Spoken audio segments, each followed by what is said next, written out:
السلام علیکم۔ حضرت عمر بن عبدالعزیز رحمۃ اللہ علیہ پر فکر آخرت کا بڑا غلبہ تھا۔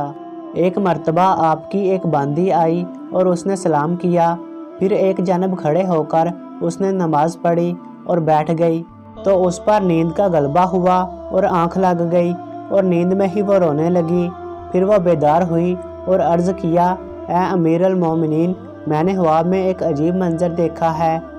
پوچھا، کیا دیکھا ہے تو نے؟ تو کہنے لگی، میں نے دیکھا کہ دوزخ میں اور وہ اہل دوزخ پر زور زور سے آوازیں نکال رہی تھی۔ پھر پل صراط لایا گیا اور دوزخ پر اس کو بچھا دیا گیا۔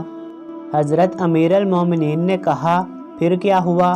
کہنے لگی، پھر امیر المومنین احد الملک بن مروان کو لایا گیا اور پل صراط پر ڈالا گیا، اور وہ کچھ ہی دیر اس پر چل پڑے تھے کہ پل صراط جھک گیا اور وہ جہنم میں گر گئے۔ حضرت عمر بن عبدالعزیز نے کہا، پھر کیا ہوا؟ کہنے لگی، پھر ولید بن عبد الملک کو بلایا گیا اور پل صراط پر ڈالا گیا، اور وہ بھی تھوڑی ہی دور چلے تھے کہ پل صراط جھک گیا اور وہ جہنم میں گر گئے۔ حضرت عمر بن عبدالعزیز نے کہا، پھر کیا ہوا؟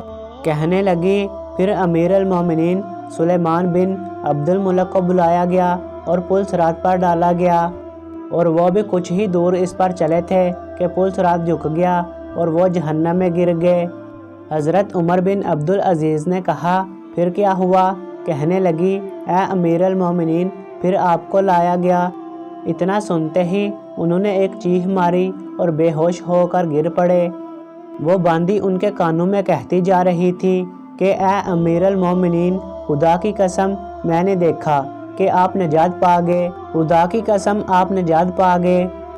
راوی کہتے ہیں کہ باندی یہ کہتی جا رہی تھی اور عمر بن عبدالعزیز کی چیخیں نکل رہی تھی اور اپنے پیروں کو زمین پر رگڑتے جا رہے تھے۔